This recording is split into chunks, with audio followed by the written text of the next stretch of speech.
नमस्कार।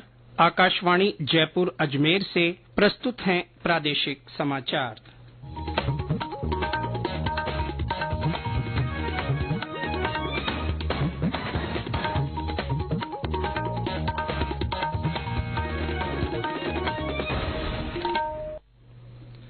मुख्य समाचार। राष्ट्रपति द्रौपदी मुर्मू ने 36 वीरता पुरस्कार प्रदान किए। प्रदेश के 2 वीरों को मरणोपरांत शौर्य चक्र दिया गया। 1 जुलाई से लागू नए 3 आपराधिक कानूनों के तहत प्रदेश में डिजिटल साक्ष्यों को क्लाउड पर स्टोर करने के लिए ई साक्ष्य ऐप लॉन्च। विश्व पशुजन्य रोग दिवस आज। प्रदेश के चिकित्सा संस्थानों में बीमारियों से बचाव के लिए जागरूकता कार्यक्रम आयोजित। और राज्य में पिछले 24 घंटों में कई स्थानों पर बरसात हुई। आज भी ज्यादातर जगहों पर बारिश की संभावना।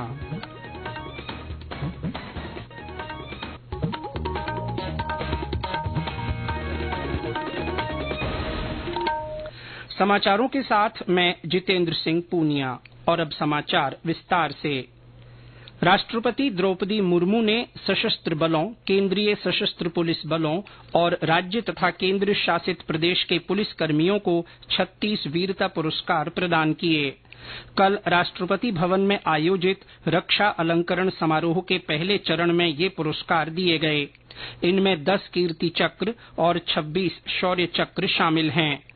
7 कर्मियों को मरणोपरांत कीर्ति चक्र और शौर्य चक्र से सम्मानित किया गया।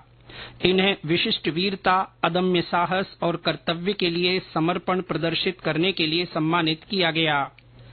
समारोह में उपराष्ट्रपति जगदीप धनखड़, प्रधानमंत्री नरेंद्र मोदी, रक्षा मंत्री राजनाथ सिंह और लोकसभा में विपक्ष के नेता राहुल गांधी सहित कई गणमान्य व्यक्ति शामिल हुए।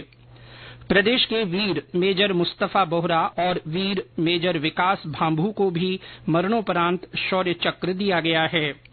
राष्ट्रपति ने वीरता पुरस्कार शहीद मेजर मुस्तफा की माता फातेमा और पिता जकीउद्दीन बोहरा को दिया। वहीं हनुमानगढ़ के रामपुरा गांव के निवासी शहीद मेजर विकास भांभू की धर्मपत्नी श्रेया चौधरी और माता सुखवंती ने वीरता पुरस्कार ग्रहण किया। 1 जुलाई से लागू नए 3 आपराधिक कानूनों के तहत प्रदेश में डिजिटल साक्ष्यों को क्लाउड पर स्टोर करने के लिए ई साक्ष्य ऐप बनाया गया है। राजस्थान पुलिस की पहल पर राष्ट्रीय सूचना विज्ञान केंद्र के द्वारा तैयार किए गए इस ऐप को कल लॉन्च किया गया। पुलिस महानिदेशक साइबर अपराध और एससीआरबी हेमंत प्रियदर्शी ने बताया कि इस ऐप को अनुसंधान अधिकारी अपने मोबाइल ऐप पर इंस्टॉल कर घटना से संबंधित साक्ष्यों को डिजिटल फॉर्म में रिकॉर्ड कर सकेंगे। सभी प्रकार के सर्च और सीजर की वीडियोग्राफी भी इस ऐप के माध्यम से की जा सकेगी। वहीं इस ऐप पर संकलित साक्ष्यों को सीधे क्लाउड पर डाल दिया जाएगा। देश में चलाए जा रहे संपूर्णता अभियान के तहत प्रदेश में कार्यक्रम आयोजित किए जा रहे हैं। जिला और ब्लॉक स्तर पर होने वाले कार्यक्रमों में कल चित्तौड़गढ़ के निम्बाहेड़ा ब्लॉक में अभियान की शुरुआत हुई। अतिरिक्त जिला कलेक्टर राकेश कुमार ने अभियान की मशाल निम्बाहेड़ा पंचायत समिति के विकास अधिकारी विशाल सीपा को सौंपी। इस अवसर पर संपूर्णता की शपथ भी दिलवाई गई। इस दौरान महिला और बाल विकास विभाग की ओर से स्टॉल लगाकर लोगों को जागरूक किया गया। इसके साथ ही सांस्कृतिक कार्यक्रम और नुक्कड़ नाटक भी आयोजित किए गए। गौरतलब है कि स्वास्थ्य, पोषण, शिक्षा, कृषि, मृदा और सामाजिक विकास के 6 सूचकांकों का 100% लक्ष्य हासिल करने के उद्देश्य से इस अभियान की शुरुआत की गई है। लोकसभा अध्यक्ष ओम बिड़ला आज कोटा और बूंदी जिलों के दौरे पर रहेंगे। दूसरी बार लोकसभा अध्यक्ष बनने के बाद श्री बिड़ला का उनके संसदीय क्षेत्र का ये पहला दौरा है।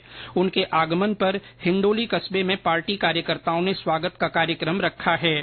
दोपहर में उनका बूंदी और तालेड़ा में अभिनंदन किया जाएगा। इसके बाद श्री बिड़ला का शाम को कोटा में रोड शो का कार्यक्रम है। नीट पीजी प्रवेश परीक्षा 2024 11 अगस्त को आयोजित की जाएगी। 2 पारी में होने वाली इस परीक्षा का संशोधित कार्यक्रम जारी कर दिया गया है। गौरतलब है कि परीक्षा को निर्धारित तिथि से 1 दिन पहले पिछले महीने स्थगित कर दिया गया था।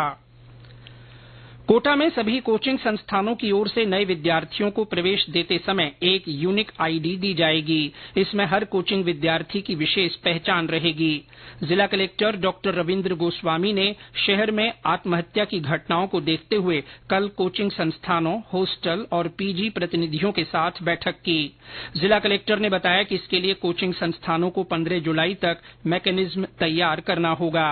बैठक में नोडल अधिकारियों और पुलिस अधिकारियों ने भी भाग लिया। उन्होंने कहा कि कोचिंग कक्षा में प्रतिदिन उपस्थिति का प्रभावी सिस्टम होना चाहिए। ये समाचार आकाशवाणी जयपुर अजमेर से प्रसारित किए जा रहे हैं। समाचार बुलेटिन में आपका फिर स्वागत है।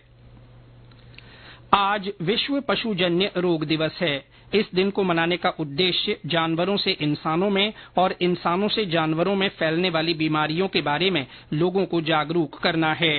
यह रोग संक्रमित जानवर के दूषित मांस, जानवरों की लार, रक्त, मूत्र व बलगम के जरिए फैल सकते हैं। इनमें rabies, scrub, typhus, avian influenza, जापानी इंसेफेलाइटिस जैसी बीमारियां शामिल हैं।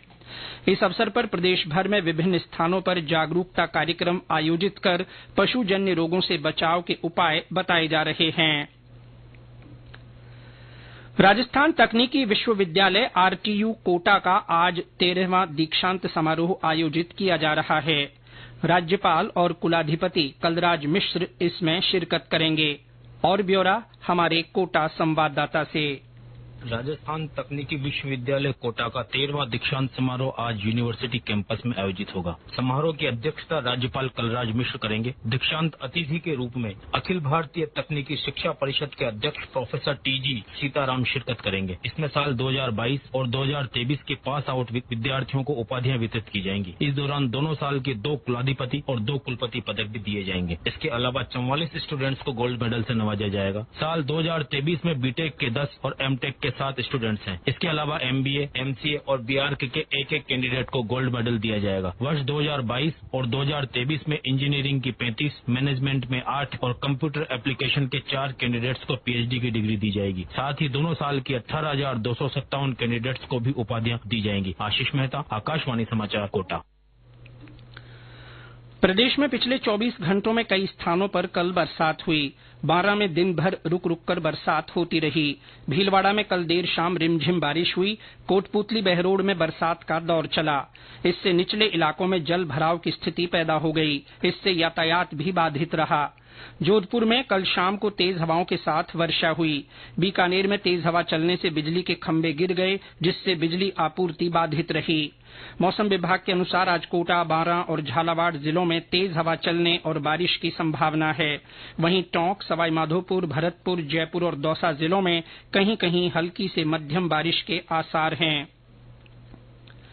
केंद्र सरकार ने रसोई में सुरक्षा, गुणवत्ता और दक्षता बढ़ाने के लिए स्टेनलेस स्टील और एल्यूमीनियम के बर्तनों को भारतीय मानक ब्यूरो बीआईएस के अनुरूप अनिवार्य कर दिया है। उद्योग और आंतरिक व्यापार संवर्धन विभाग के आदेश के अनुसार ऐसे बर्तनों के लिए आईएसआई चिन्ह अनिवार्य होगा। उपभोक्ता कार्य मंत्रालय ने कहा है कि इस आदेश का अनुपालन नहीं करना दंडनीय है। हाल ही में बीआईएस ने रसोई की आवश्यक वस्तुओं सहित मानकों की एक श्रृंखला तैयार की है। संचार मंत्रालय ने देश में हाल ही में मोबाइल सेवा शुल्क में बढ़ोतरी के बारे में कहा है कि सरकार ग्राहकों के हितों की रक्षा करने, नई तकनीकों में निवेश के साथ व्यवस्थित विकास को बढ़ावा देने पर ध्यान दे रही है। मंत्रालय ने कहा है कि मोबाइल सेवा बाजार, मांग और आपूर्ति के माध्यम से संचालित होता है। हाल ही में 3 निजी कंपनियों और एक सार्वजनिक मोबाइल कंपनी ने सेवा शुल्क बढ़ाया है। मंत्रालय ने कहा है कि सरकार की नीतियों और नियामक ढांचे के परिणाम स्वरूप भारत में मोबाइल ग्राहकों के लिए लागत सबसे कम है। और अंत में मुख्य समाचार एक बार फिर। राष्ट्रपति द्रौपदी मुर्मू ने 36 वीरता पुरस्कार प्रदान किए। प्रदेश के 2 वीरों को मरणोपरांत शौर्य चक्र दिया गया है। 1 जुलाई से लागू नए 3 आपराधिक कानूनों के तहत प्रदेश में डिजिटल साक्ष्यों को क्लाउड पर स्टोर करने के लिए ई साक्ष्य ऐप लॉन्च किया गया है। आज विश्व पशुजन्य रोग दिवस पर प्रदेश के चिकित्सा संस्थानों में बीमारियों से बचाव के लिए जागरूकता कार्यक्रम आयोजित किए जा रहे हैं। और राज्य में पिछले 24 घंटों में कई स्थानों पर बरसात हुई। आज भी ज्यादातर जगहों पर बारिश की संभावना है। इसके साथ ही प्रादेशिक समाचार बुलेटिन समाप्त हुआ। नमस्कार।